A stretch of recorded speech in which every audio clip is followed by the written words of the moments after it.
Somewhere along the northern edge of the Roman Empire, in a damp, wind-scoured fort of timber and turf, a soldier is about to wake up to a day that has almost nothing to do with battle, and by the end of tonight, you'll understand why that was true for most soldiers, most days, for almost the entire length of Rome's frontier. Settle in for a moment. Let your shoulders soften, let your breath slow, and if you're lying down, let the weight of your body sink into whatever is holding you. Tonight, we're going somewhere cold and gray, and far from the marble of Rome itself, to a frontier garrison near the edge of the known world, where soldiers spent far more days repairing fences than fighting enemies, far more hours copying paperwork than swinging a sword. You've probably seen Roman soldiers before, shields locked in a gleaming wall, swords drawn, a general shouting from horseback. That image was never the whole truth. For every soldier who saw real battle, there were far more who spent entire careers building roads, mending boots, writing letters home, and waiting out long, wet winters in a fort at the edge of nowhere. One such soldier is waking up right now. We won't learn his name, but we'll follow him through this posting, through cold mornings, long marches, and the small, unglamorous rhythms that actually filled a soldier's ordinary day. There's a letter waiting for him this year that he doesn't know about yet, and a season ahead that will ask something quietly different of him than the one before it. There is no need to remember any of this. Let the story simply move around you, the way mist moves through a valley quietly, without asking anything of you at all. You might notice, as the night goes on, how much of what fills this soldier's days involves waiting, counting, and small repetitive labor, rather than anything resembling the battles history books tend to remember. That's not an accident of the story. For the vast majority of Rome's soldiers, across the vast majority of the empire's history, that was simply what military life actually was. Let's begin. He wakes to the sound of rain on a timber roof, a soft, steady patter that has become so familiar over the past year, he barely registers it as sound anymore. He is perhaps 22, an auxiliary soldier posted to a fort near the edge of the empire's northern frontier, not a Roman citizen by birth, but a man from a distant province who joined the auxiliary forces for pay, for purpose, and for the citizenship promised to him after 25 years of service, should he survive that long. Around him, 7 other men share the same narrow barrack room, each one a stranger to this place not so long ago, now familiar down to the particular way each of them snores. This frontier is nothing like the warm province he was born in. The land here is a patchwork of wind-scoured moor, dense oak forest, and low gray hills that seem to hold on to winter longer than any place he's known. The fort itself sits on a low ridge with a clear view in every direction deliberately placed, he was told when he arrived, so that no approach could go unseen. Timber ramparts, a deep ditch, a turf wall reinforced with more timber still. Beyond the gates, a scattering of small civilian settlements has grown up to serve the garrison, and farther still, the wild moorland stretches toward hills the soldiers rarely have reason to cross. The weather here dictates everything, the way it did for the frontier's original inhabitants long before any Roman road reached this ground. Rain most days, for months at a time. A short, damp summer.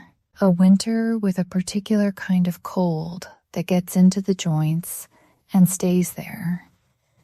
Supply wagons, when the roads turn to mud, simply stop arriving until the ground firms up again, and the granary's contents are portioned out a little more carefully during those weeks.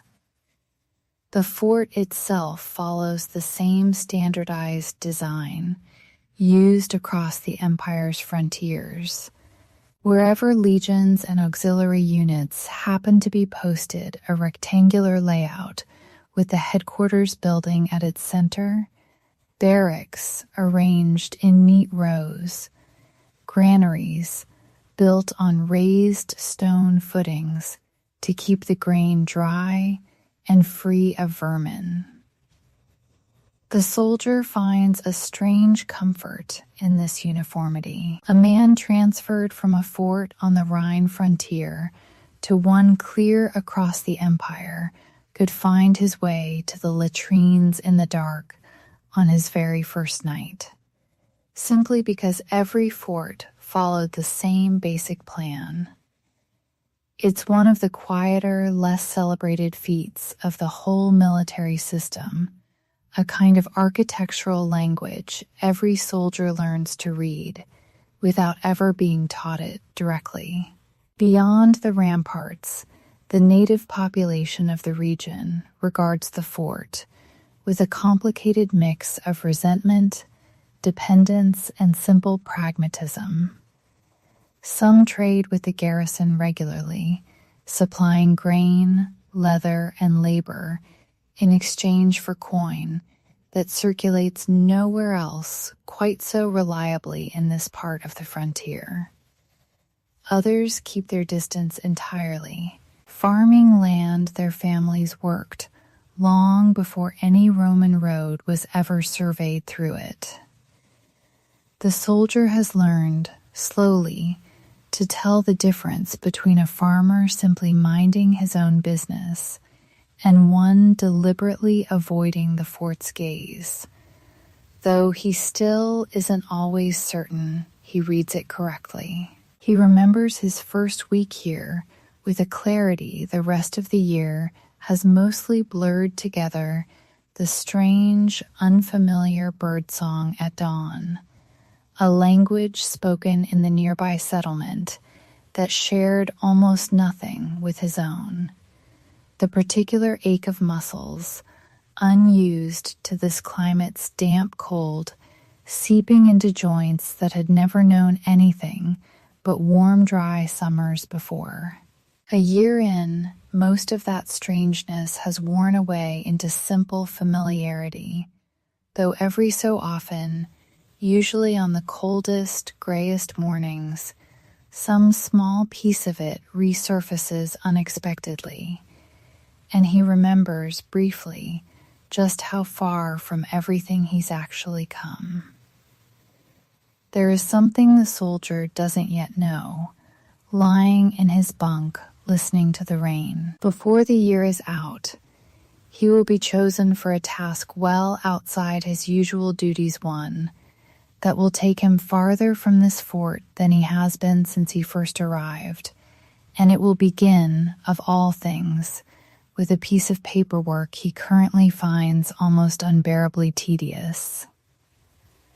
Outside, the duty watch changes with a low exchange of passwords at the gate, voices flattened by the rain and the wind, before settling back into the same patient stillness that fills most hours here, most days. The trumpet sounds before first light, a single clear note that the soldier has learned to wake to instantly, no matter how deep his sleep. The barrack room is small and plain, a narrow space shared with his tent mates, part of the same 8-man unit, a contubernium that eats, marches, and stands watch together. Their gear hangs along the wall in a neat, practiced row, segmented armor plates, strapped to a wooden frame, a shield with its painted design slightly chipped at one edge, a helmet, a pair of thick-soled hobnailed sandals that click sharply against stone floors and have worn a particular rhythm into his memory over the past year. Breakfast is simple, hard biscuit bread, sometimes softened in watered wine or a bit of oil, occasionally a portion of cheese if the supply wagons have come through recently. The soldier eats standing, the way most of them do most mornings, already half-dressed for the day's roll call. The morning inspection takes place in the fort's central courtyard, the soldiers assembled in neat lines while an officer moves along the ranks, checking equipment, posture, and readiness. It is not the dramatic scene we might imagine. It is closer to a factory floor at shift change routine, slightly tedious, punctuated by the occasional sharp word when someone's kit isn't quite in order. After inspection comes the day's assignment, posted or announced by the sentry's officers. And this is where the real texture of a soldier's ordinary day reveals itself. The sentry itself, nominally 80 men, though rarely at full strength once illness, leave, and detached duty are accounted for, is commanded by a centurion whose authority on the frontier is close to absolute in matters of daily discipline, and beneath him an optio who handles most of the actual scheduling, equipment checks, and the endless small administrative tasks that keep a unit functioning. The soldier has learned to recognize the particular tone the optio uses when reading out the day's duty roster, flat, unhurried, entirely uninterested in complaint, which experience has taught every man in the century is the wisest tone to match in return. There is, the soldier has noticed, a kind of comfort in this rigid structure that he didn't expect when he first enlisted. Every hour of the day has its place. Every task, however tedious, belongs to someone specific, and every man knows precisely where he stands within the unit's small hierarchy. It's nothing like the uncertainty of the life he left behind, where a poor harvest or a bad debt could unravel a family's fortunes overnight. Here, at least, the structure itself rarely changes, whatever the weather does. Today, like most days, there is no battle to fight.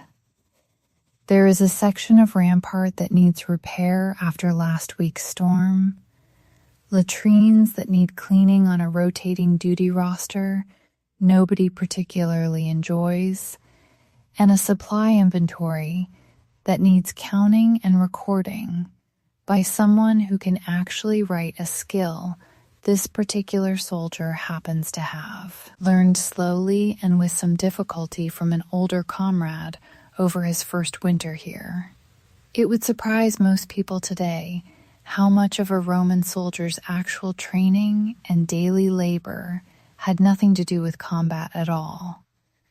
By mid-morning, the yard has settled into its true rhythm hammers, shovels, the scratch of a stylus against a wax tablet, and somewhere in that ordinary noise, a decision is quietly being made about who will be chosen for a task later this year that none of them can yet imagine. The soldier has been assigned to the supply count today, seated at a rough wooden table just inside the granary doorway, a wax tablet and bronze stylus in hand, tallying sacks of grain by touch and by eye, as much as by careful counting.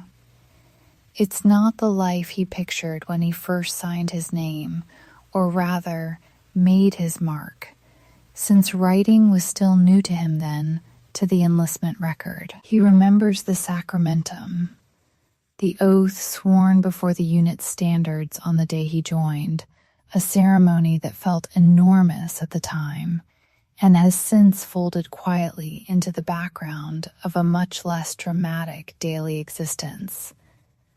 Most of what fills his days now looks less like a soldier and more like a laborer, a clerk, a builder, sometimes all three within the same short day. Elsewhere in the fort, a group of soldiers work at repairing the rampart's timber facing, hauling fresh cut logs from a cart and fitting them into place under the direction of a junior officer who checks each joint with visible impatience. Nearby, someone is sharpening a stack of tools against a whetstone, the rasping sound carrying steadily across the yard.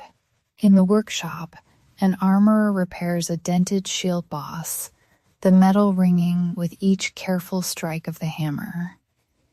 The armorer himself is something of a fixture in the fort, a soldier long past the age when he'd be sent on any lengthy march, kept on instead for a skill few others in the unit possess.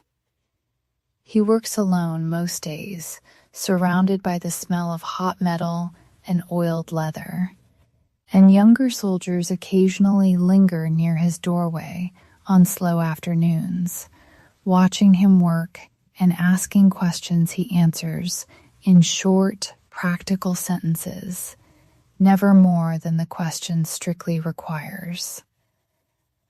A soldier's kit required constant upkeep, and this fell largely to the soldiers themselves.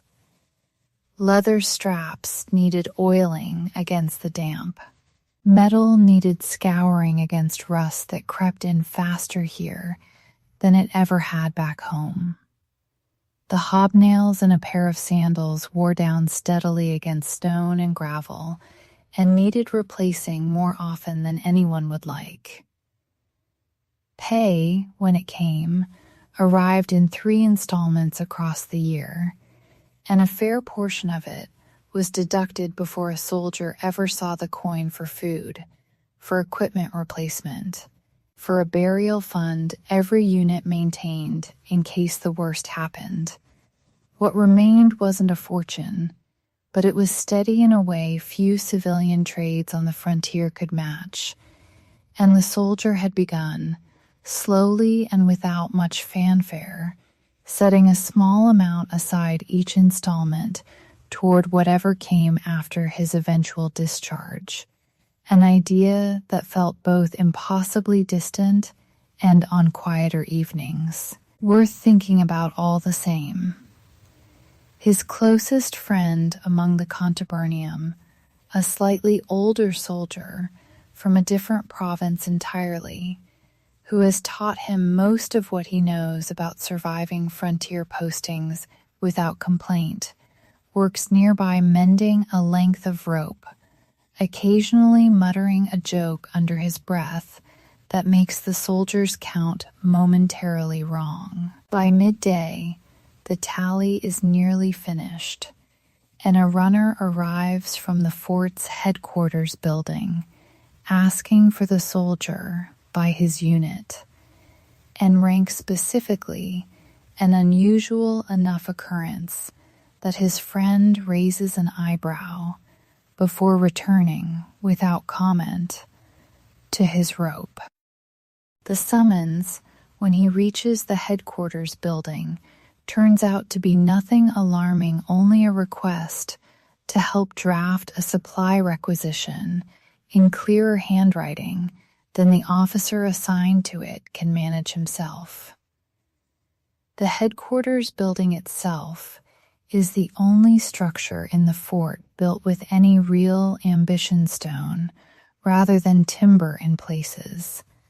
A small shrine room, an administrative hall where records of pay, supply, and personnel are kept in careful, methodical order. Standing inside it, even briefly, the soldier always feels the scale of the wider organization he belongs to a little more sharply than he does anywhere else in the fort. The sense that this small, damp garrison is just one node in a vast network of nearly identical outposts stretching across an empire larger than he can properly picture. It's a small task, finished within the hour, but it puts the soldier briefly in the same room as men whose decisions shape the whole garrison's year, and he leaves with the odd, quiet feeling of having been noticed, however slightly. No fort stood entirely alone. Just beyond the gates, a small civilian settlement, a vicus, had grown up specifically to serve the garrison traders. Innkeepers, a blacksmith, families of soldiers who couldn't legally marry while in service, but built lives together all the same. In the unofficial way, such things were often arranged on the frontier. The soldier visits occasionally, when duty and pay allow, for a cup of watered wine at a small tavern run by a local family, or to trade a little coin for fresh bread that tastes nothing like the garrison's usual ration. It was here, at a stall near the vicus gate, that he'd overheard two traders discussing a road repair contract, farther south routine talk. Forgotten within the hour by most who heard it, but the kind of detail that would matter more to him later than he could have guessed at the time. The vicus itself operated in a kind of quiet partnership with the fort that neither side ever formally acknowledged. Soldiers weren't permitted to marry during their term of service, a rule enforced on paper far more strictly than in practice, and many men in the garrison maintained households just outside the walls all the same, with women and children whose legal status remained deliberately unclear until the soldier's eventual discharge made things official. The soldier's own friend had exactly such an arrangement, a woman from a local family and a daughter not yet 2 years old, and he visited them whenever duty allowed, saying little about it to anyone beyond the contubernum, though everyone in the unit knew regardless. Letters passed through here too, carried along the same road network that connected this remote fort to the rest of the empire, however loosely. The soldier had written one just last month to his family, describing the fort, the weather, a request for warmer socks that he suspected wouldn't arrive before the cold set in properly. He had received one in return only once since arriving, over a year ago now, and he checked, without quite admitting to himself that he was checking, whenever a courier passed through the gates. By late afternoon, the light had already begun to soften over the moorland beyond the fort walls. Somewhere in the headquarters building, the officer he'd helped that morning was mentioning his name to someone else, entirely a conversation the soldier wouldn't hear about for several more weeks, though it would shape the rest of his year at this posting. The quartermaster's stores are being checked and rechecked this week, every sack and barrel counted against what the coming months will actually require, and the soldier finds himself back at that same familiar table more often than he'd like. Grain, salted meat, wine, oil, vinegar for the men's daily ration of Pascha All of it has to be accounted for, and, where possible, supplemented before the roads turn fully to mud and supply wagons stop arriving reliably. A detachment is sent out to gather firewood from the nearest stands of timber, returning each evening with cart after cart stacked high, since a garrison this size burns through fuel faster than most people would expect. Equipment gets the same careful attention. Armor is checked link by link for weak spots, weapons sharpened and resharpened, boots examined for wear that won't hold up to a long winter of standing watch on cold stone. The fort's blacksmith works longer hours than usual this week, repairing what can be repaired and forging replacement fittings for what can't, the ring of his hammer becoming one more steady background sound to the whole garrison's days. Soldiers queue outside his workshop with small requests of their own: a buckle, a mended hinge, a favor called in from an earlier trade of labor or goods, and he works through the list with the same unhurried patience he brings to every season, having seen enough of them by now to know exactly how this one will go. The soldier's friend spends an entire evening re-stitching a torn strap on his own gear, muttering the whole time about the quality of leather this far from anywhere decent. There's a particular kind of tension that settles over a frontier garrison this time of year, not fear exactly, but a heightened attentiveness, an awareness that the coming months will test the fort's preparation in ways that summer never quite does. The soldier has come to recognize it in small signs. Officers walking the ramparts a little more frequently. Drills held a touch more seriously than usual. An extra watch added to the rotation after dark. The sentry's animals, mules mostly, used for hauling supplies and equipment on the march, receive their own share of preparation. Hooves checked, harnesses mended, extra fodder set aside against the weeks when grazing outside the walls becomes impossible. The soldier has been assigned mule duty more than once this autumn, an assignment most men consider beneath them and complain about accordingly, though he privately finds a certain calm in the animal's steady, uncomplicated company that he doesn't get from much else in the fort. None of it feels dramatic while it's happening. It feels, mostly, like a great deal of counting, carrying, and quiet repetitive labor, the sort of work that never appears in any triumphal account of Roman conquest, but without which no frontier garrison could have survived a single winter. By the time the first hard frost settles over the moor, the stores stand as full as careful planning can make them.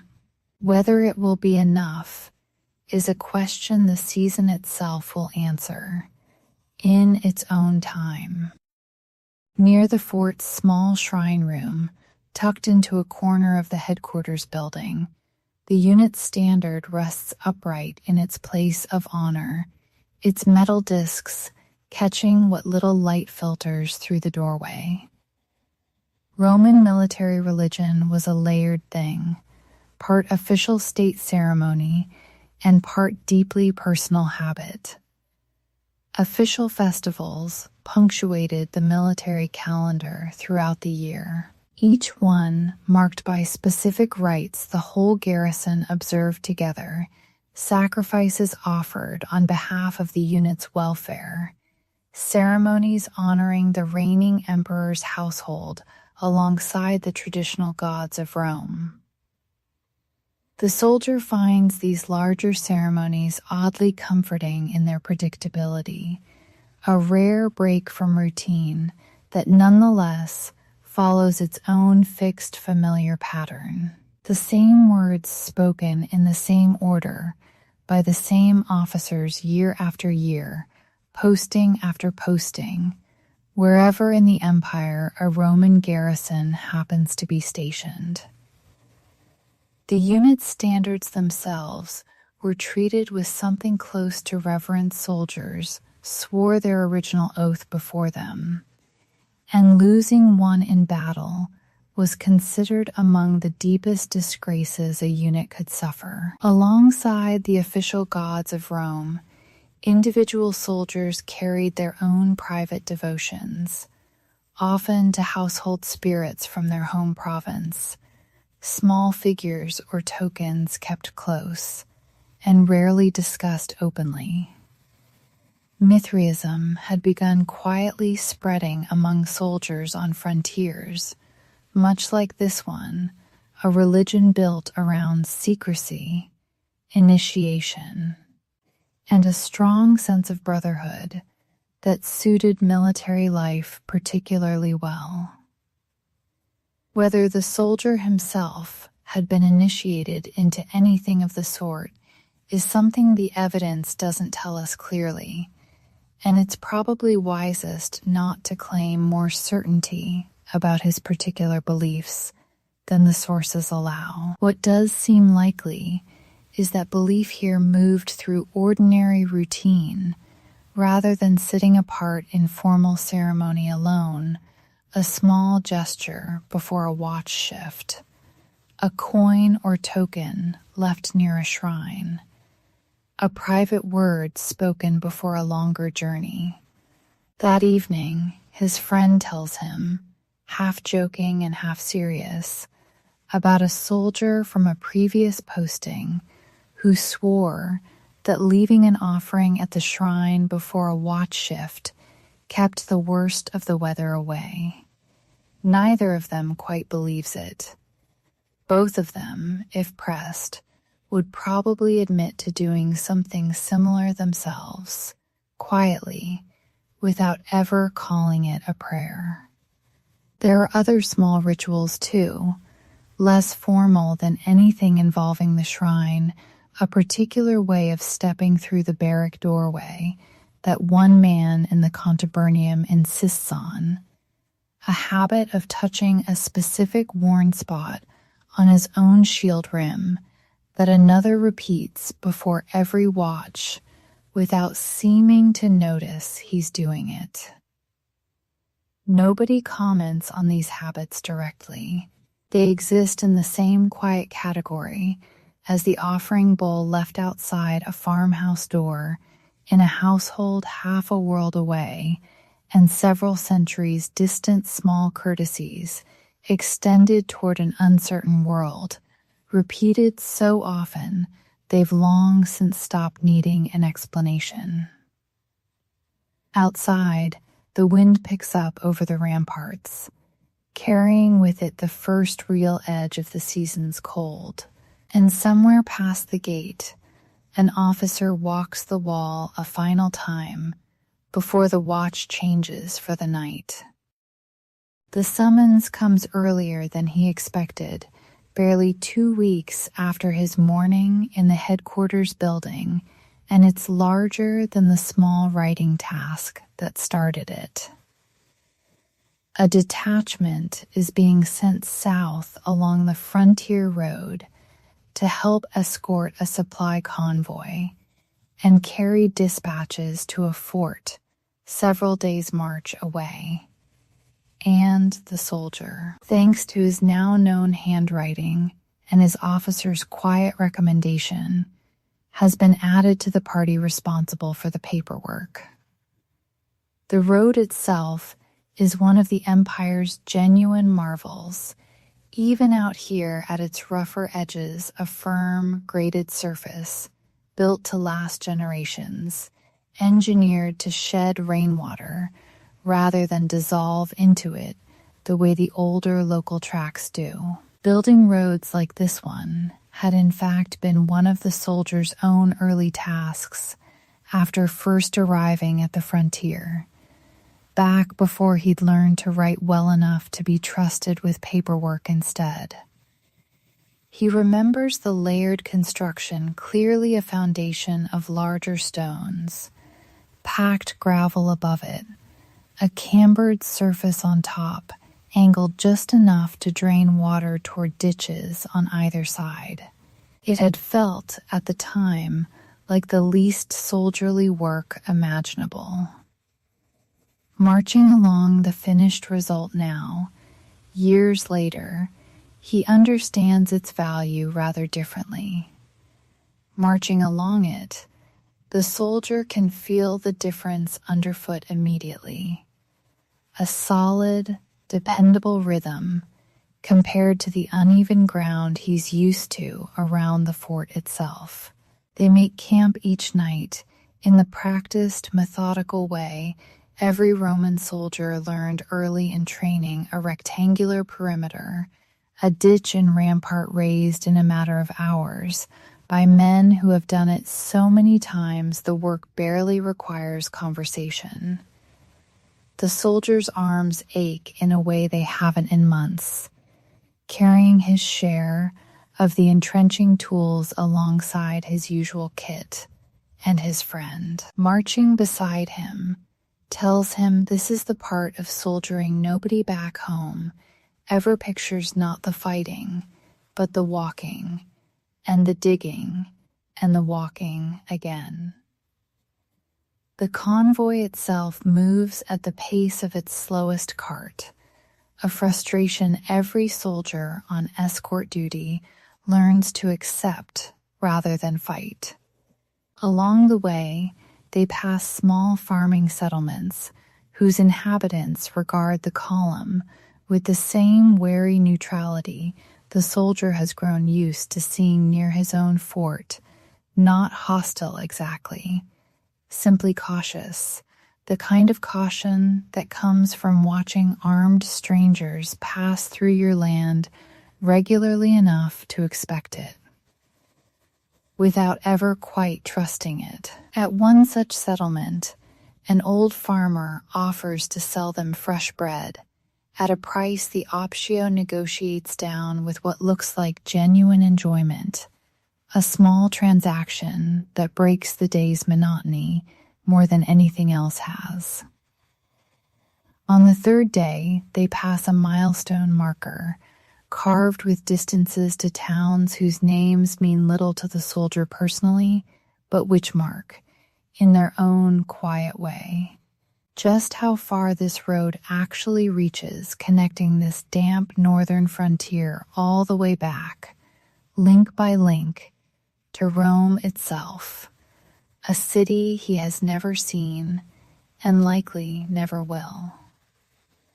By the time the fort comes into view on the horizon at the journey's end, the light is already beginning to fade, and it's there, in that fort's own headquarters building, that a piece of news is waiting for him that has nothing to do with roads or supplies at all. The fort's medical officer examines a soldier's infected blister the evening the detachment arrives, working by lamplight with the same careful attention he'd give a more serious wound, since a small injury left untreated on the march could easily become a much larger problem days from proper care. Roman military medicine, particularly on the frontiers, was considerably more organized than most people assume. Larger forts maintained a hospital building, a valetudinarium, staffed by soldiers trained specifically in treating wounds, setting bones, and managing the illnesses that spread easily through close, packed barracks.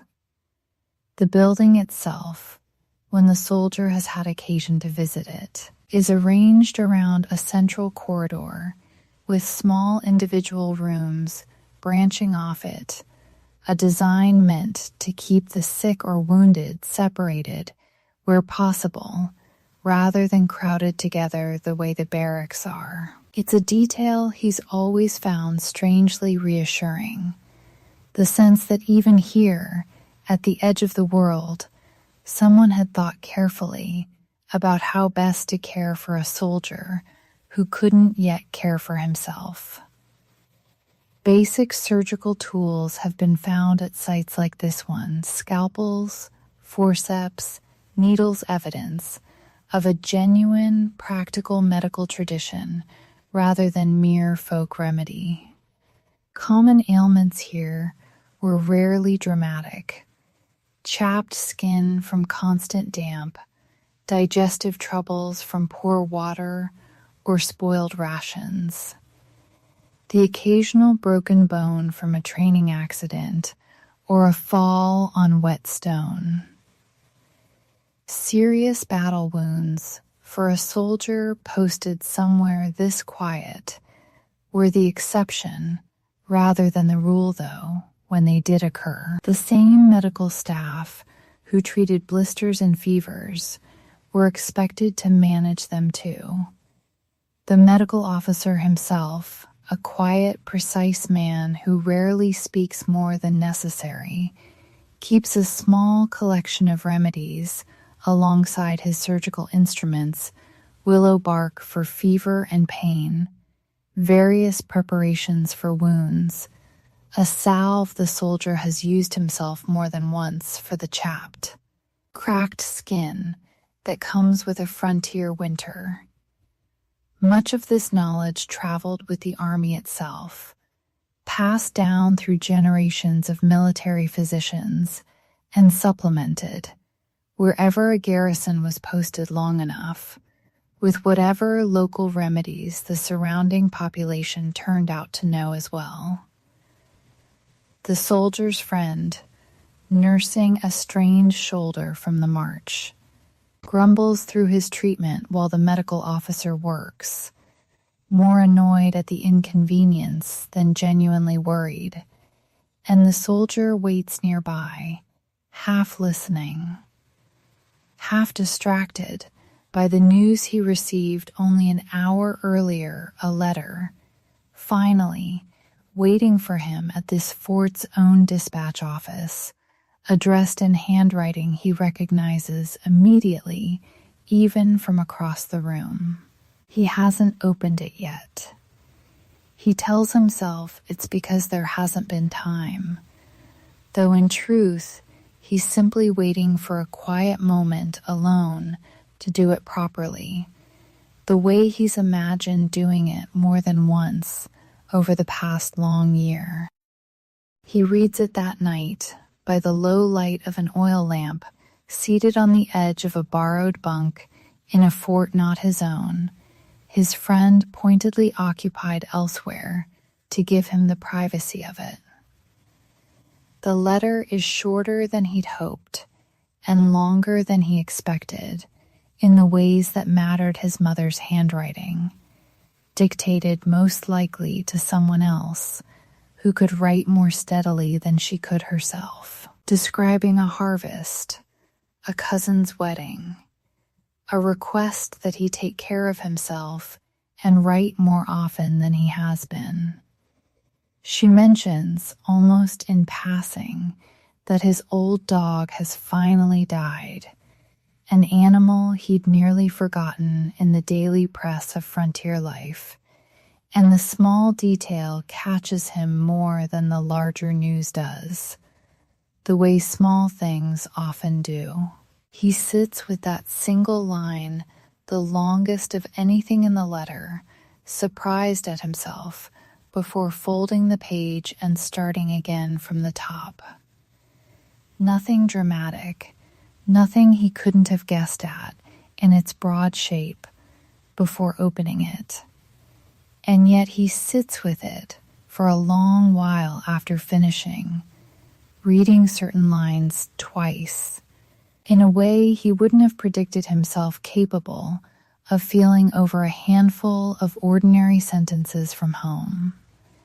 There's no dramatic reunion here, No grand gesture, just a soldier, alone for a few private minutes in a borrowed barrack, quietly closer to the family he left behind than he's felt in months. When his friend returns, he asks only whether the news was good, and the soldier says yes, simply, and that's the end of the conversation, though something in the way he folds the letter carefully into his kit suggests it matters rather more than the brief exchange lets on. He thinks, lying awake afterward, about the distance the letter actually traveled to reach him carried by hand and cart, and ship across a stretch of the empire he can barely picture as a whole. Passed from courier to courier along a network built originally for official military dispatches, but which, in practice, carried a soldier's private life just as faithfully as it carried orders and supply requests. It occurs to him, not for the first time, that he is probably better connected to distant news than most people back in his home province ever will be themselves. A strange kind of privilege buried inside an otherwise unglamorous posting. The detachment begins its march back the following morning, dispatches delivered, supplies handed off, the return journey feeling shorter than the outward one, the way return journeys often do.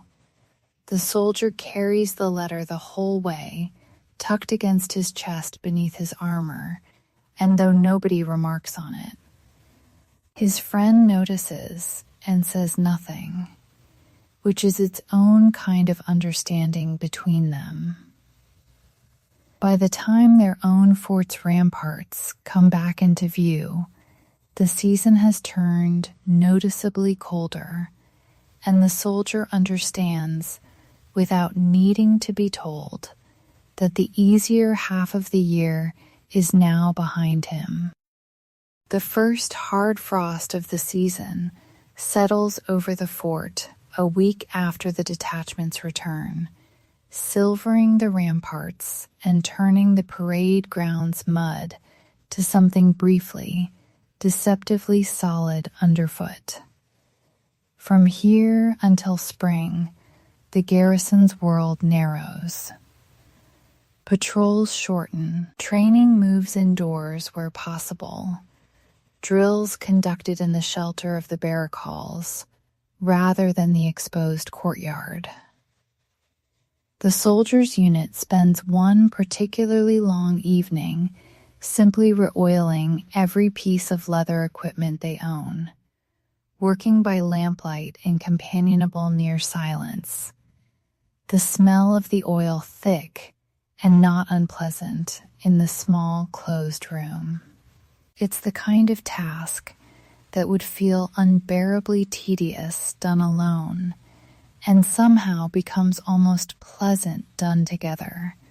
7 other men breathing and working in the same close space, occasionally passing a flask of watered wine down the line, without anyone needing to ask for it. Evenings stretch longer, and the contubernium spends more of them together in their shared room than they have since summer, mending gear by lamplight, playing simple dice games with worn wooden pieces, trading stories about home provinces most of them will never see again for another 2 decades of service, if they see them at all. The soldier writes back to his mother that week, a longer letter than his last, describing the road, the fort he visited, the letter's arrival, and how much it meant to him, details he suspects he wouldn't have included so plainly a year ago.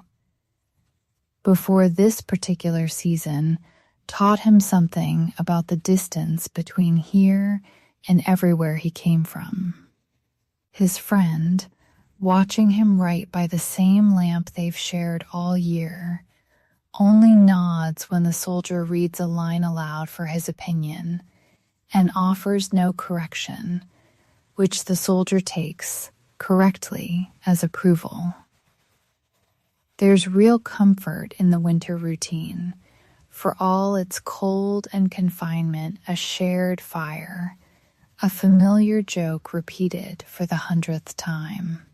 The particular ease of men who have spent a full year depending on each other completely and have, somewhere along the way, without ever discussing it directly, become something closer to family than colleagues. Saturnalia arrives partway through the season, a brief stretch of days when the usual rigid hierarchy of the fort loosens considerably. Officers and enlisted men sharing food and wine with a familiarity forbidden the rest of the year, gifts exchanged, a general air of relief and celebration that cuts through the long gray stretch of winter like nothing else in the calendar. The soldier's friend wins a small wager against their optio during the festivities, a fact he will not let anyone forget for weeks afterward.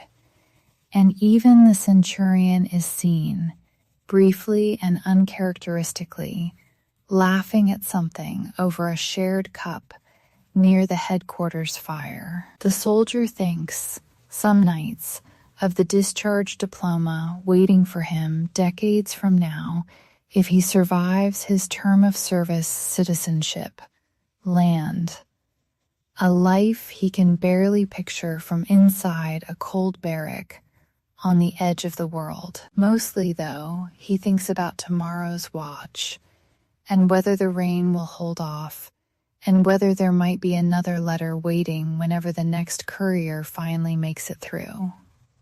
Snow begins to fall softly over the ramparts as the lamp burns low.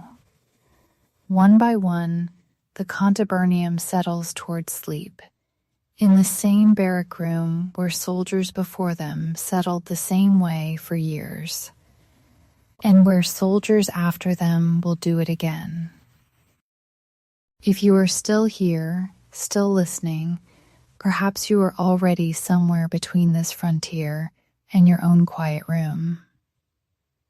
We spent this year with a soldier whose history rarely bothers to name, a man who learned to count grain sacks and repair ramparts long before he ever learned anything resembling glory, a friend beside him who taught him how to survive a posting nobody envied, a letter carried against his chest for 3 days' march that mattered more to him than anything written in any triumphal record of Rome's conquests. That, more than any battle, was a Roman soldier's ordinary day for most of the men who lived it. It looked like a wax tablet and a careful tally. It looked like a boot renailed by lamplight. It looked like a folded letter, read twice, in the quiet privacy of a borrowed bunk far from anywhere called home. It looked like 8 men oiling leather together in companionable silence, waiting out a winter none of them had chosen, but all of them had learned, slowly, to endure side by side. None of it made it into the histories written about emperors and conquests. And there's nothing wrong with those stories either. Some of them are extraordinary and worth their own quiet evening someday. But for every name carved into a triumphal arch, there were countless soldiers like this one, standing watch on walls the world has mostly forgotten, leaving behind nothing more than a scattering of broken pottery, a worn hobnail, and the faint outline of a fort dissolving slowly back into the moorland grass. The lamp burns low now. Outside, snow settles quietly across the frontier, filling in the footprints from the day's last watch. Somewhere along that same road, another soldier in another fort is doing exactly the same thing, banking the same kind of fire, waiting for the same kind of letter, standing the same kind of watch against the same kind of cold. And after 2,000 years, in the ways that matter most, perhaps we are not so different from him at all. Rest well.